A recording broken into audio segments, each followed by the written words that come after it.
और दोस्तों साथ ठाकुर। मॉड्यूल 2 में हमने सीखा था कि लोकेशन का क्या इंपॉर्टेंट होता है, हम कैसे चेक करें सही लोकेशन है नहीं, क्या क्या टूल्स हैं, वो सारी चीज़ें चेक कर सकते हैं। अब हम बात करेंगे फाइनेंस की, मतलब आपकी बजट की प्लानिंग कैसे हो, कितना आप ईएमआई लेना चाहिए और क्या क्या एडिशनल प्लस प्लस प्लस खर्चे आते हैं, बेसिक कॉस्ट के बाद क्या क्या होता है ना, वो सारी चीज़ों को हम समझेंगे यहाँ पर।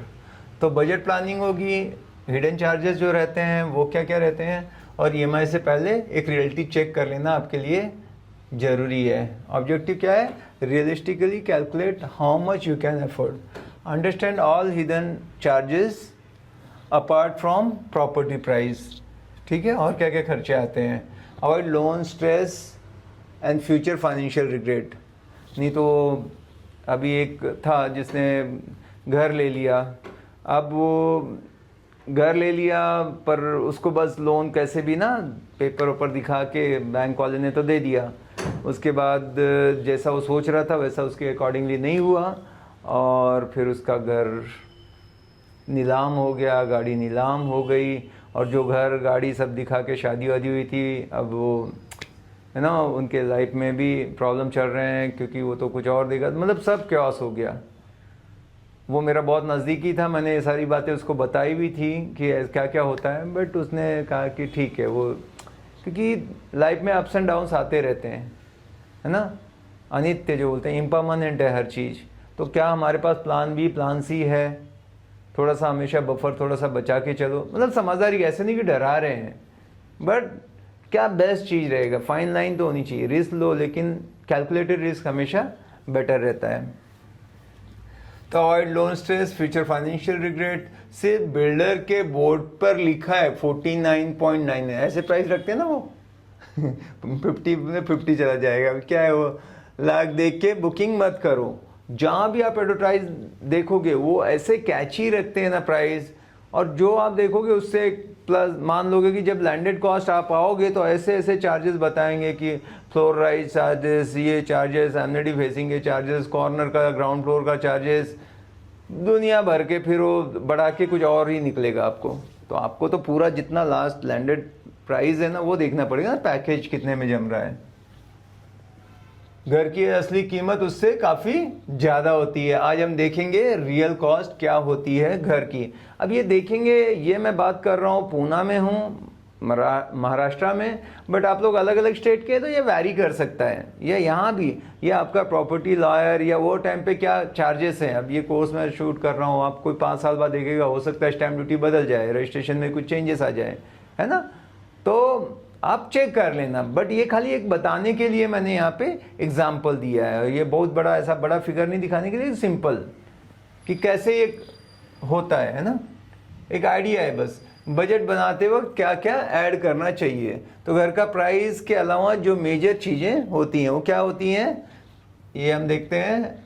क्या? Stamp duty plus and registration. Stamp duty अभी जैसे मैं बात करूं पुणे में तो 7% स्टैम्प ड्यूटी है, पर अगर खाली अकेली लेडीज़ के नाम से होता है तो 6% है, 1% का अगर उस वो लड़की है ओनर जिनके नाम पे है तो ऐसे होता है। रजिस्ट्रेशन का 30,000 लगता है, तो यहाँ 6 to 8% इसलिए लिख दिया है, एक आइडिया देने के लिए। पर जो एक्यूरेट है आपका जो रजिस्ट्रार ऑफिस है, सब रजिस्ट्रार ऑफिस है, वहाँ से चेक करो, या उस टाइम पे जो प्रॉपर्टी डील करने में लॉयर हेल्प करता है उनसे जानकारी लेके ही करना। ये खाली एग्जाम्पल दे रहे हैं। जीएसटी रहता है अंडर कंस्ट्रक्शन पे, एक बार जब आपको ऑक्यूपेंसी सर्टिफिकेट या पोजीशन मिल जाता है तो जीएसटी हट जाती है, पर अंडर कंस्ट्रक्शन में आपका जीएसटी भी लगता है।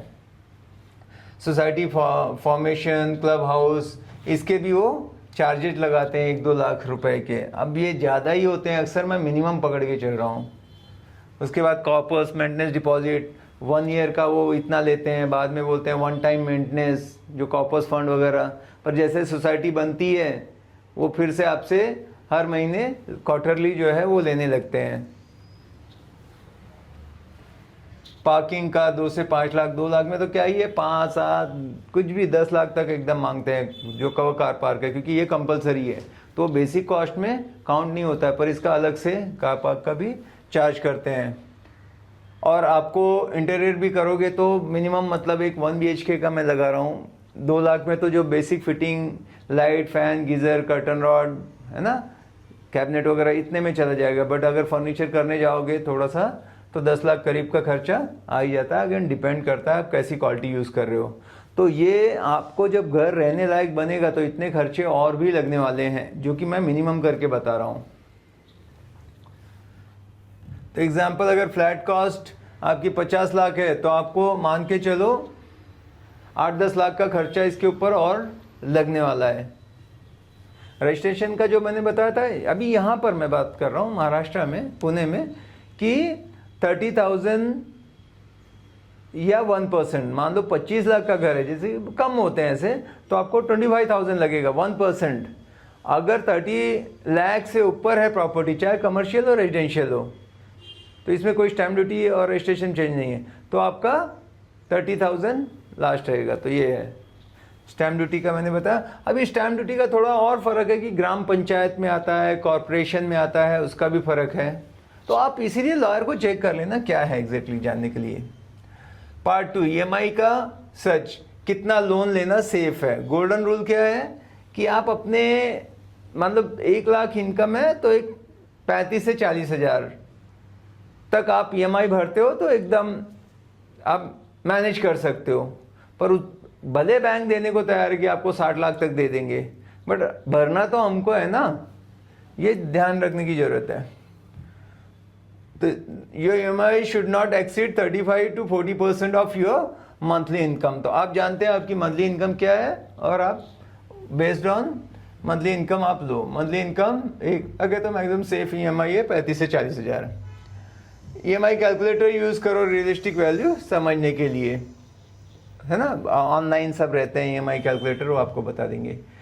EMI का प्रेशर आपको नहीं, आपके पूरा घर फील करेगा। फिर क्या है, वो कहीं ना कहीं हमारी लाइफस्टाइल पे असर डालता है। आपने बहुत ज़्यादा एकदम कट टू कट ले लिया, थोड़ा भी कुछ खरीदेंगे 5,000 भी, तब भी मंथली बैलेंस पूरा बिगड़ जाएगा। तो ऐसे क्या फ़ायदा मैं मतलब ले लिया EMI और 2 टाइम सब्जी खाने के वांदे हो तो वो कोई फ़ायदा नहीं ना बच्चों के साथ, कि यही उम्र है, ये 20 साल के लिए ले रहे हो, थोड़ा सा वैकेशन पे जाना है, घूमना फिरना, एक क्वालिटी लाइफ भी चाहिए। तो खाली घर ही देख के नहीं पेट भर जाएगा, है ना।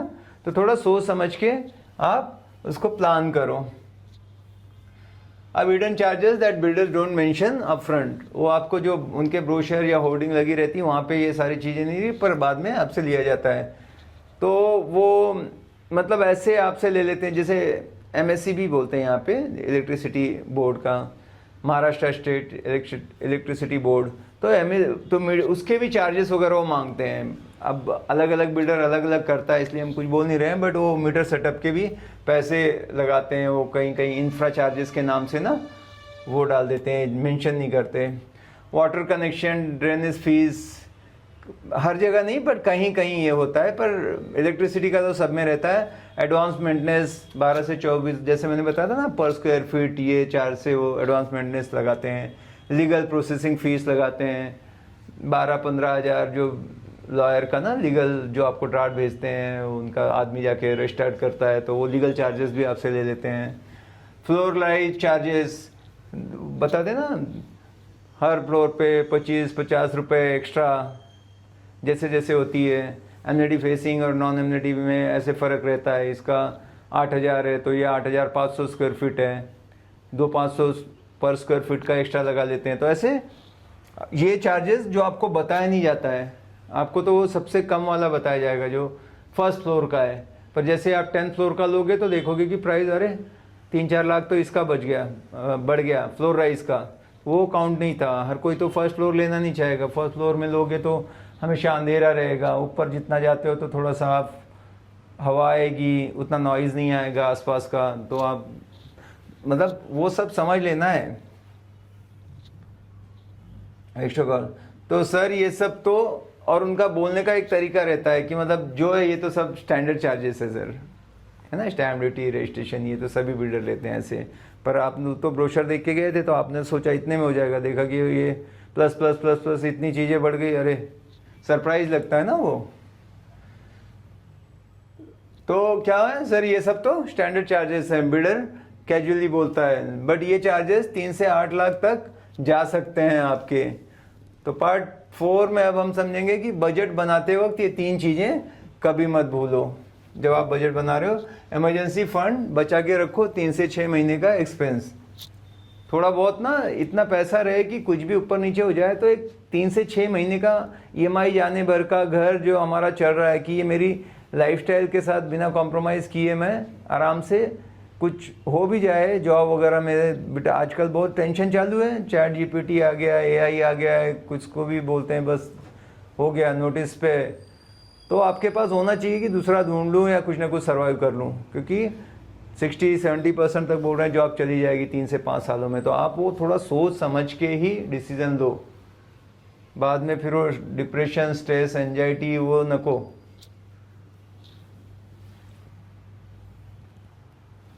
ठीक है, इंटीरियर का कॉस्ट अलग रखो, फर्नीचर, मॉड्यूलर किचन, जैसे बताया था ये आप ऐसे ही तो रहोगे नहीं कि नीचे दरी बिछा के रहने वाले हो।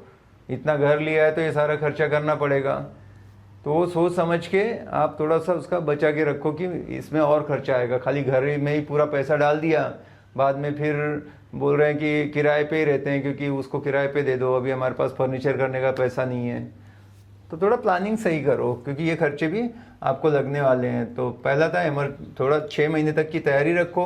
इंटीरियर का जो भी खर्चा आएगा, एक 1 BHK में 10 लाख, 2 BHK में 15-20 लाख मिनिमम बता रहा हूँ, 3 BHK में 25-30 लाख का खर्चा आ ही जाता है। Post position, recurring cost, society bill, property tax, जैसे ही आपको पोजीशन मिल जाएगा, सोसाइटी फॉर्म हो जाती है तो आपका हर महीने चालू हो जाएगा मंथली मेंटेनेंस।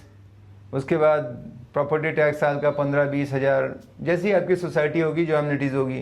तो ये भी दिखने में छोटे हैं लेकिन छोटा छोटा करके ना बहुत सारी चीज़ें आने वाले टाइम में रहती हैं। तो आपने EMI देते वक्त नहीं सोचा, पता लगा कि मेंटेनेंस आ रहा है। मैं रहता हूँ वहाँ पे 6-7 हज़ार मेंटेनेंस ही चालू है। प्रॉपर्टी टैक्स हमारा आ जाता है 30-40,000, तो अब वो भी लगा लो ना, तो 10-12 हज़ार तो वो भी बढ़ रहा है महीने का।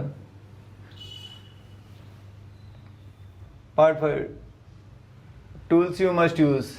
हाँ, तो ये ऑनलाइन बहुत सारे ऐसे रहते हैं HDFC, उनके ऑनलाइन कैलकुलेटर आजकल भरे पड़े हैं जहाँ पे आप करके अपना थोड़ा सा देख सकते हो। एक्सेल, बजट, प्लानिंग शीट जो भी है, आप घर खरीदते समय एक एक्सेल में बता लो कि आप जो घर लेने वाले हो तो ये इतना बेसिक कॉस्ट आ गया, प्लस स्टैम्प ड्यूटी ये करके इतना आएगा, उसके बाद मुझे इंटीरियर में इतना खर्चा जाएगा, इसके लिए मैं इतना फ़ंड रखूँगा। तो ये फ़ंड मेरे पास कहाँ से आएगा? लोन में अगर है ना 40% भर रहा हूँ, FD ये तोड़ेंगे, मेरे बैंक में इतना है, जो भी है म्यूचुअल फंड, ये सब इकट्ठा हो, पूरा एक्सेल में एक एक पैसे रखो। आपको करेक्ट रिटर्न में रखो, पैसा है ना, ऐसा नहीं कि दिमाग में सोचते बैठो कि कहाँ से कितना आएगा, अगर ये गड़बड़ होता है तो और मेरा क्या प्लानिंग है उसके लिए। थोड़ा सा ऐसा बचा के ही चलो, जो बफर रहता है ना, तो वो कर सकते हो। Property cost estimator, add base price, taxes extra, ये भी आप कर सकते हो। तो कंक्लूजन क्या है? Affordability is not just about loan eligibility. Bank बोलता है कि 80 लाख का लोन मिल सकता है, लेकिन आपने सोचना है, पूछना चाहिए क्या मुझे 80 का लोन का स्ट्रेस लेना चाहिए या नहीं। लोगों की आदत रहती कि मैक्सिमम जितना हो सकता है लोन ही बन जाए, जितना पूरा ले सकते हैं ले लेंगे, फिर उसके बाद वो बोलते हैं कि बचा खुचा पर्सनल लोन भी उठा लूंगा इंटीरियर करने के लिए, क्रेडिट कार्ड से ले लूंगा, ऐसे करूंगा।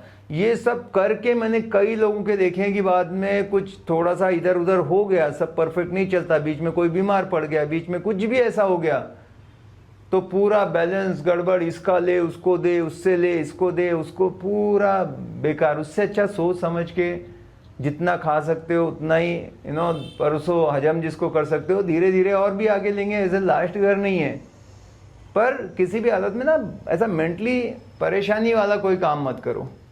तो यहाँ पे तीसरा मॉड्यूल ख़त्म होता है, मिलते हैं मॉड्यूल नंबर 4 में। Thank you.